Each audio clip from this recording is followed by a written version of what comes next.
Another part of learning the world of work, I mean, I remember in my first jobs how the fact that you were there, the person you reported to were there, or other senior people, you could really draw on this experience and learning from these people, even if it's just a small little conversation whilst you pour yourself another cup of coffee or so on. But the person you directly reported to, because again, you start your career learning a skill, and that person is teaching you hands-on every day, and you ask questions the whole time.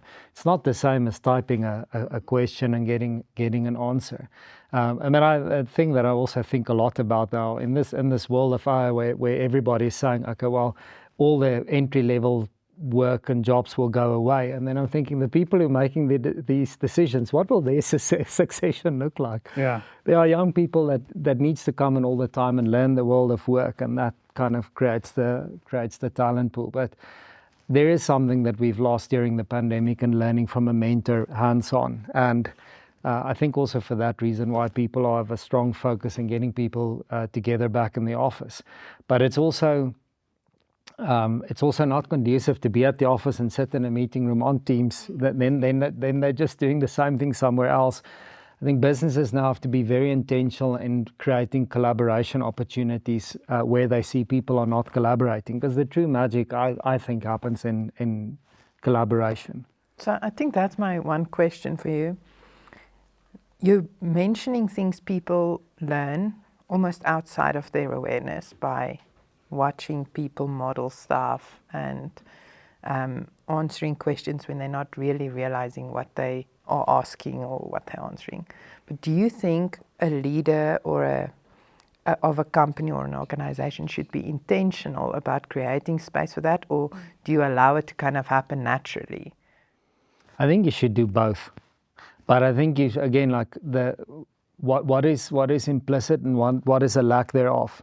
Post the pandemic, we should all assume there's a lack of collaboration. So I have to be intentional as a leader. And you can't solve all problems all the time, but if you can see in a certain area like something is not working here, most likely if you go and you look into it a bit more, you'll find a lack of collaboration or teamwork around that. And what I always find interesting in employee engagement surveys, it's like wishing for world peace. When you ask employees, do you want to collaborate more? They all say yes. But there's a disclaimer there that they're not telling you. It's like, as long as the other guy or the boss or the manager creates collaboration first, I must not be the one who does that. I want it, but I don't want to be the instigator. I think if we understand that about the human condition, that again, you have to be intentional about it, because people's default setting is somebody else must do it. We try and teach people that concept. I hammer on this all the time. Look, to be a great collaborator, initiate collaboration, but assume everybody's not going to do it, and most won't. And you instigate it, and you get a better outcome, I find. Mm-hmm. Yeah. Also, Lachna, there is no perfect work environment anymore. So it's not like you can't have remote work for youngsters. I just think how we move that dial has needed to be sort of contemplated a lot more in terms of what we enable these people with to be successful. Going back to that, we assume there's this sin of assumption that we keep making, that people are going to understand how to conduct themselves. And it's not about spending a half day, work ethic sort of kind of intervention. It's about having these principles that you drive continuously and doing the additional intentional or, letting things happen naturally about this collective sort of collaboration and connection. I think the learning is through connection, human connection. And so you also need to start thinking about what are the environments, whether I'm at home or whether I'm, in my office, what are the environments that are going to enable us to thrive? Yes. I think that's the question that we've got to solve, is how do we, especially with AI and everything, what are the conditions for people to thrive in, irrespective of where you're coming from, what your context is, what your circumstances? That's what we've got to hold. So in my previous company where we worked, I had this idea. I read it in a book called The Soul of Desire, was the book's name. And the guy spoke about as we grow older, we lose our creative spark. stress, angst, depression, all the normal stuff that hits everybody, that a creative part of us gets lost. And really in our industry, it's actually a creative process. I found my own background is the arts. So I studied arts, and when I started working with devs, for instance, I realized, but the tool is different. The one is painting, the other one is sculpturing, and this one is just doing this way. But the process is a very creative process. And what I found was, if I ask him, does your child know what you do, and can you show him or her something that you did today? Because we've lost that. If your daughter asks you, what do you do? What are you going to show her? What can you explain to her? So what we did at that stage, we tried it, is I told the developer, listen, in the back end of some system that you built, you obviously solved a unique problem that you really felt good about. Just bring out that piece of code or that flow, and let's bring it out. And we gave it to an artist, and we said, listen, make something out of this. And we put it on a wall.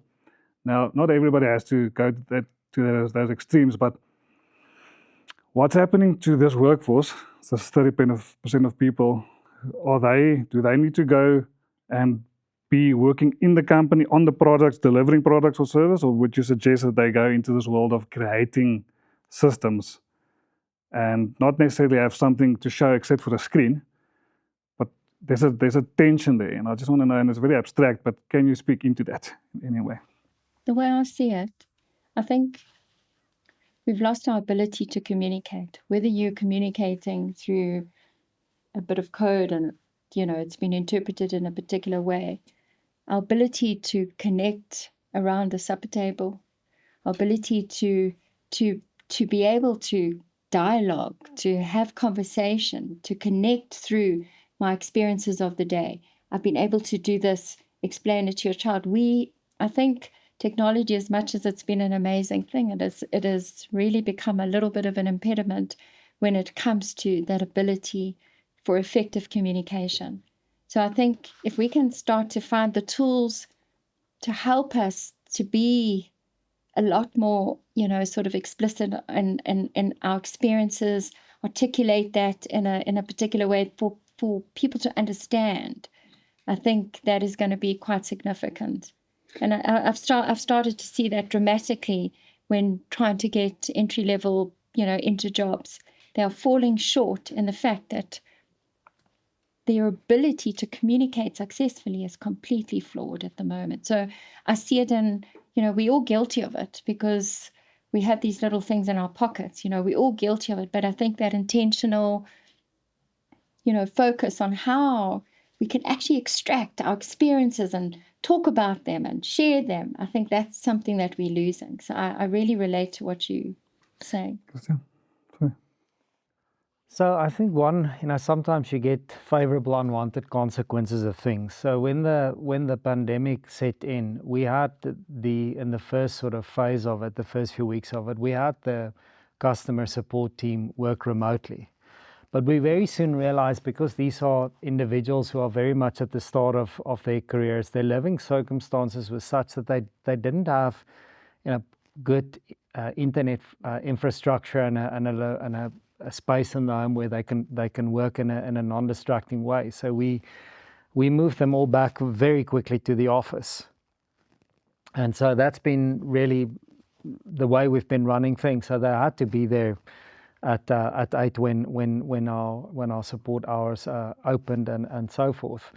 But one of the interesting things, and given that we are in February and it was just Valentine's Day, we have one of the girls in the team had a very tragic circumstance. She unfortunately lost a child and her partner in quick succession 2 years ago. And obviously this Valentine's Day, she is still sort of kind of finding her feet out of that whole personal situation. What happened in the office is all the young men in the office, they're all young, so all the men in the office were kind of at the sense of, okay, it's Valentine's Day, this is her situation, they did something special for her. And that wouldn't have happened if you didn't have these people together every day, building a sense of camaraderie. So they are at the office with their team leaders. And like I say, It's a favorable consequence of something that just was trying to solve a practical problem. And it's very different for these individuals. But at the same time, they all live on their screens too. So solving for that's also something that I think, living on the screens is the problem of young people. It's a problem for us as not so young people as well. But I just kind of think about that a lot, is at least from the feeding ground that we have in the business, we have people at the office, and it was something that we didn't necessarily intentionally plan for. We were just being pragmatic. So when you spoke about the art and you spoke about connection, I thought of my son. He's 5 now, and he learned to ride a bike last week. And yesterday when we arrived at school, a random friend came and said hi to me. And here, out of the blue, he's like, I can ride a bike now, you know. And in the example you mentioned about like making a form of art of one problem you solved, it almost made me thought that part of how we connect with people, especially like in the workplace, is when we can share like that sense of mastery, that thing that I got right, and that almost gives meaning. That gives meaning, and knowing something about people's stories gives us meaning.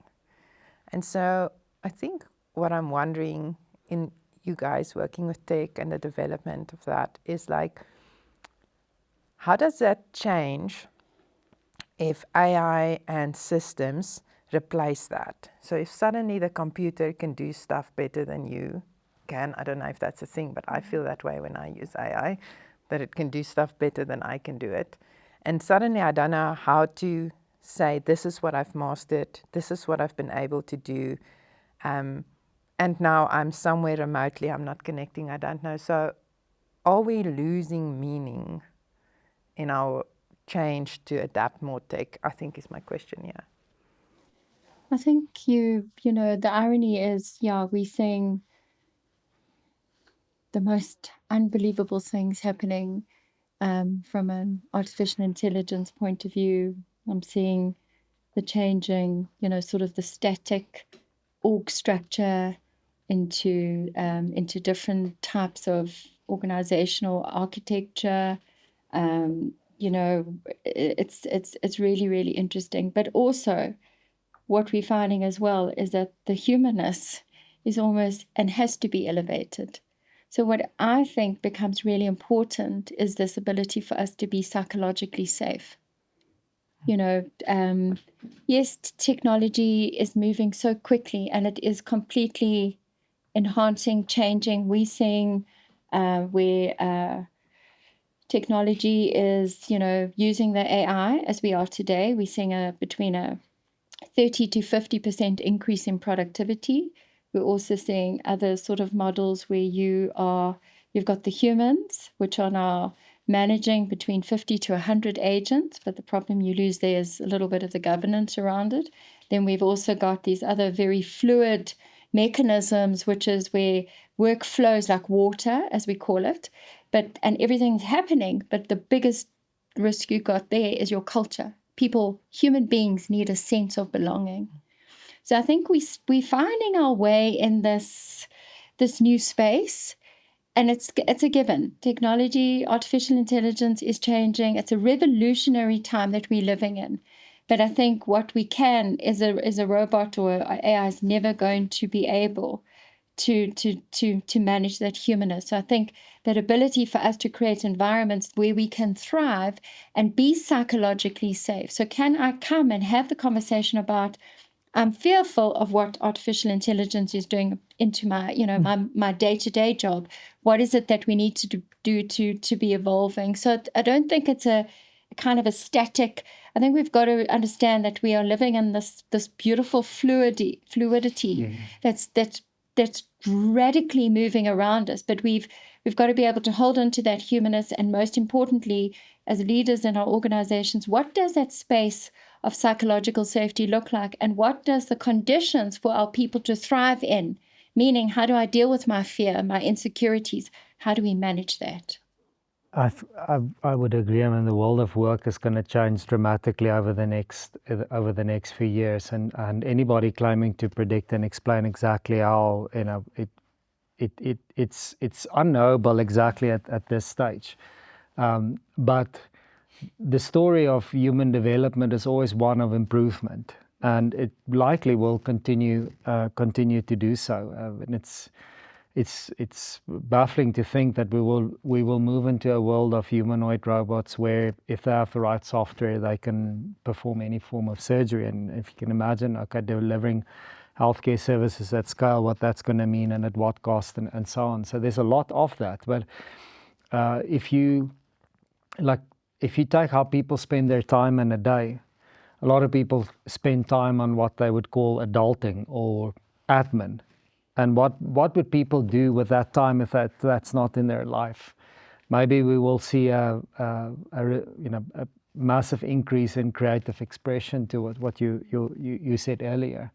I don't quite buy into this whole doom and gloom thing. I think a lot of people are focused on that. Well, work will certainly change, and what people do will change. But ultimately, in the end, people have problems and to solve every day of things in their life, and the technology will support that.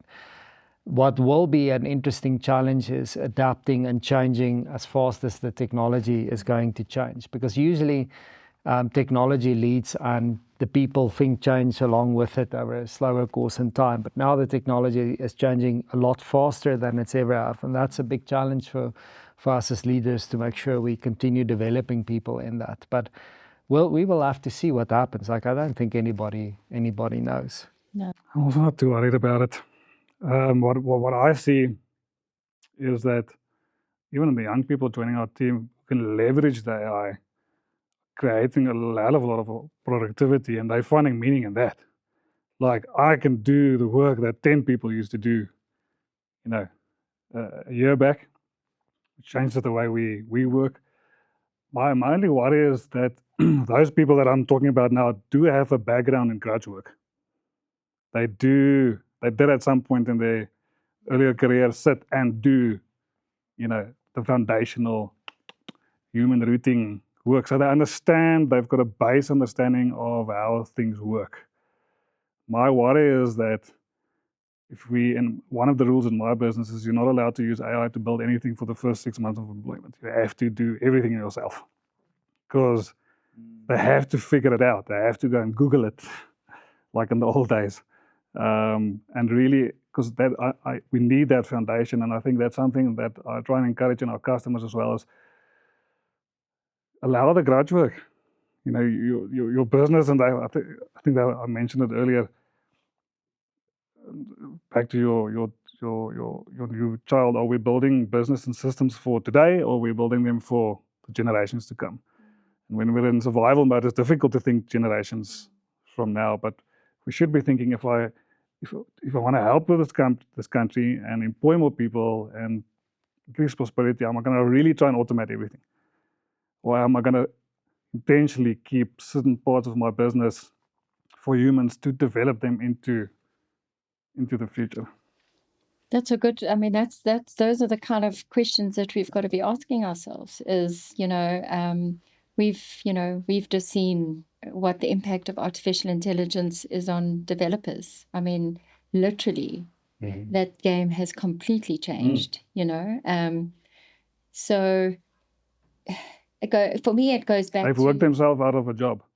Yeah, I mean, it's so we're creating new jobs, which means we have to teach different to what we've been teaching.